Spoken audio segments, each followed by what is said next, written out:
Thank you, Kiki. So this kind of review, comment, and summary of the paper by Professor Pillay and Professor Pangestu. So I like to give a little bit introduction about the importance of services after the declining role of manufacturing. Okay.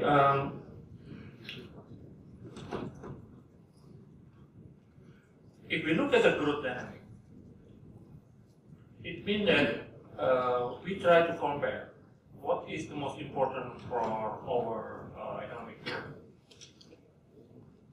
It used to be the manufacturing, at least until 2003 or 2004, simply because the manufacturing has the largest share and also growing much faster than other sectors.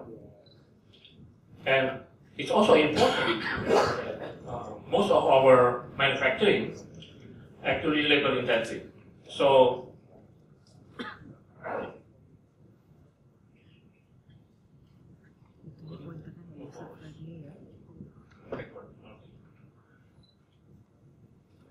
but the dynamic change actually after 2005 or something, because many problem of high cost economy. So it's not the problem of service sector, it's also the problem of manufacturing.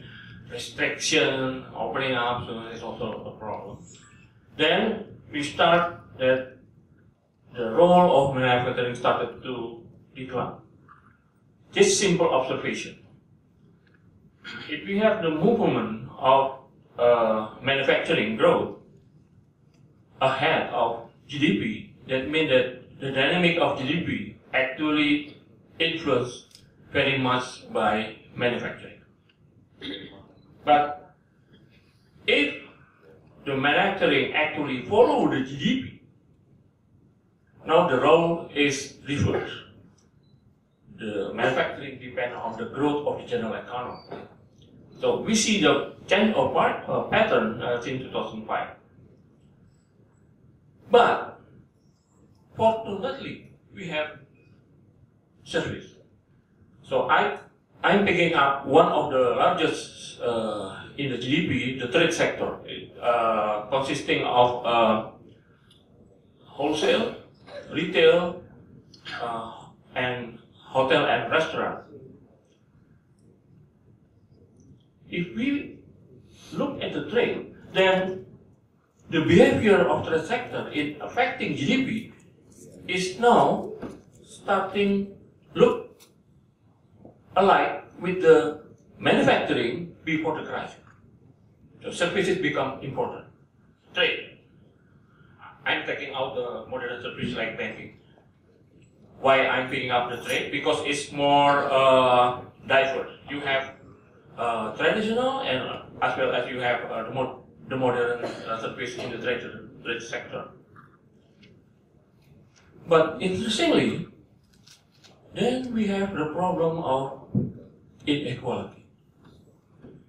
So the declining manufacturing actually take out many good income from our people.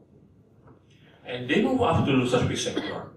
But perhaps because they could not join the high productivity sector in the service, then they have to live with the lower income in the lower productivity sector, subsector in the service sector.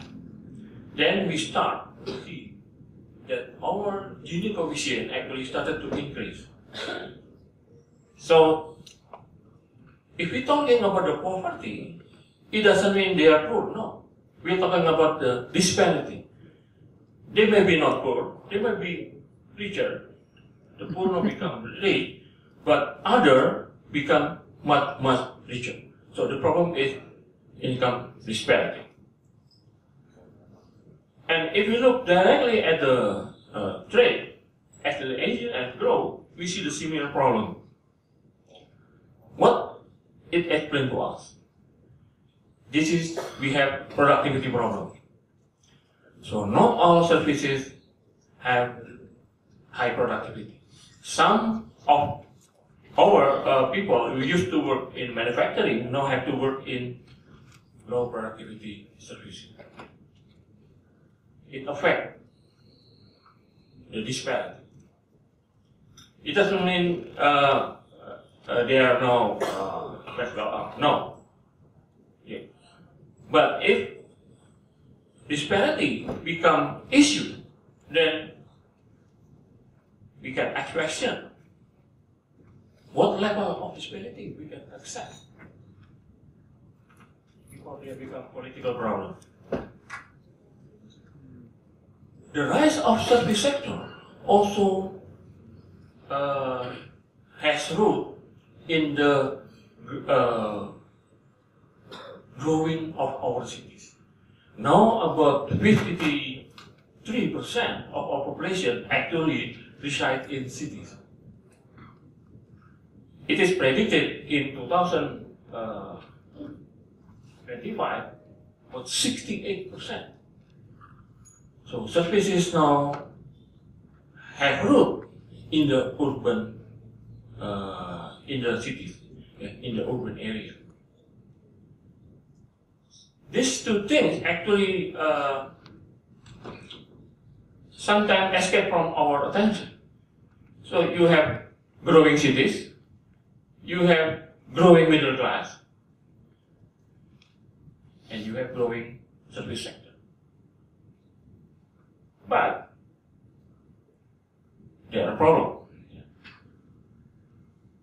We need to address this problem also, or otherwise our growth become less inclusive. First, positive versus negative externalities of in agglomeration in cities. Do we have efficient cities? Do we have efficient transportation and logistics in cities? You have decent waste in cities? Are your city actually burdened by regulation? If the answer all are negative, then we might have to forget about inclusive growth. Because growth can only be enjoyed by those who very high productivity. Of course, we know in the era of ICT, disruptive technology. But again, the question is who can have access to technology? That will also determine who have higher productivity and ultimately higher income. And don't forget, if we talk about service sector in Indonesia, we also talking about informality. They may be look formal, like hotel, but in fact, they are almost registered, not registered. They just left one paper, so they are not formal yet. Hotel Melati. This is problem, but they are now in cities. Yeah. So we have chain hotel like Hilton, Novotel, and whatever. But we also have hotel like this. And also problem of self-employment in services. It can be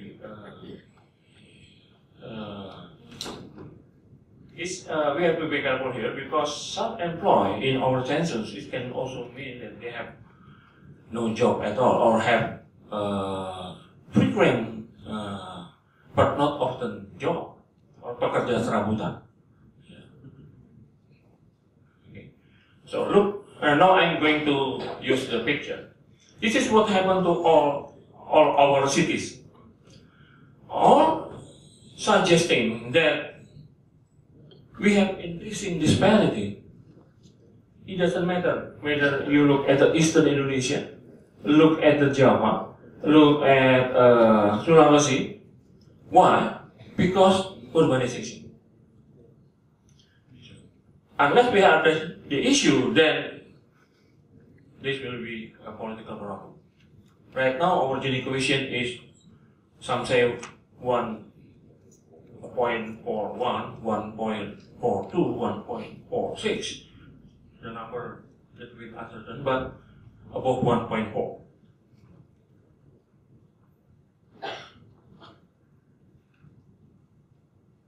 Again, it is what provincial level disparity.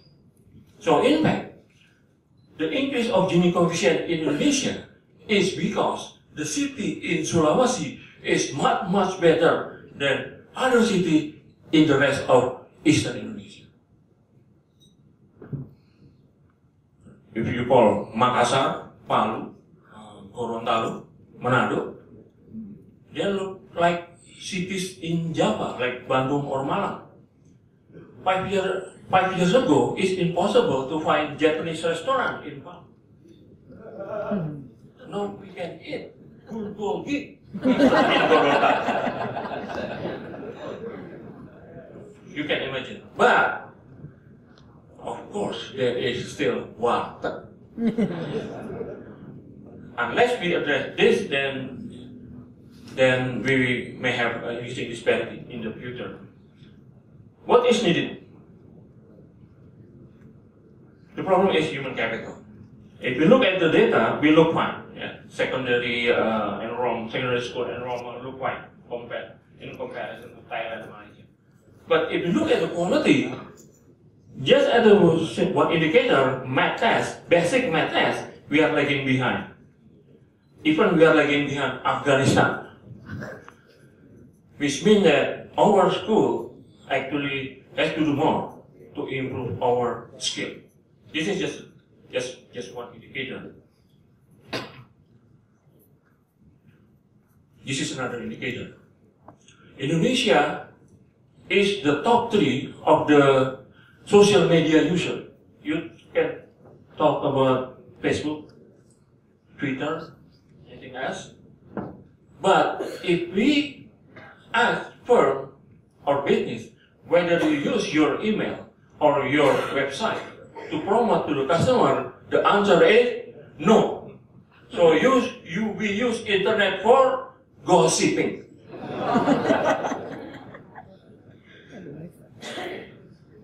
Yeah.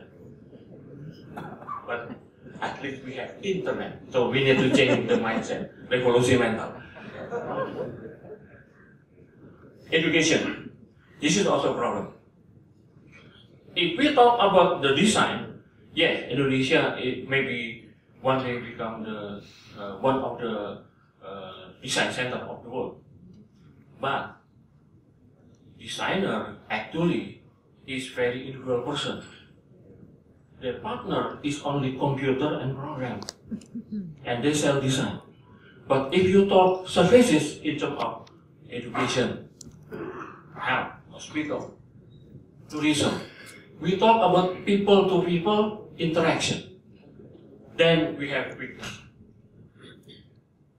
10 years ago, if we took Garuda flight, they will consider us as passenger. Passenger is next to merchandise, right? But now they are talking to us, we are customer. Big improvement. But this is only Garuda. What happened with the Lion Air?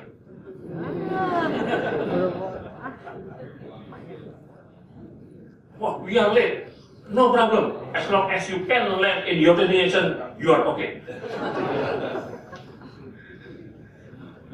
Again, the problem is about our human capital. So, service sector need improvement, big improvement in human capital. We can no longer rely on our education system because our education system only emphasizing on the memorization and reciting and less on the analytical, critical and creative thinking. I just give one example. Composition, mengarang, is no longer obligatory.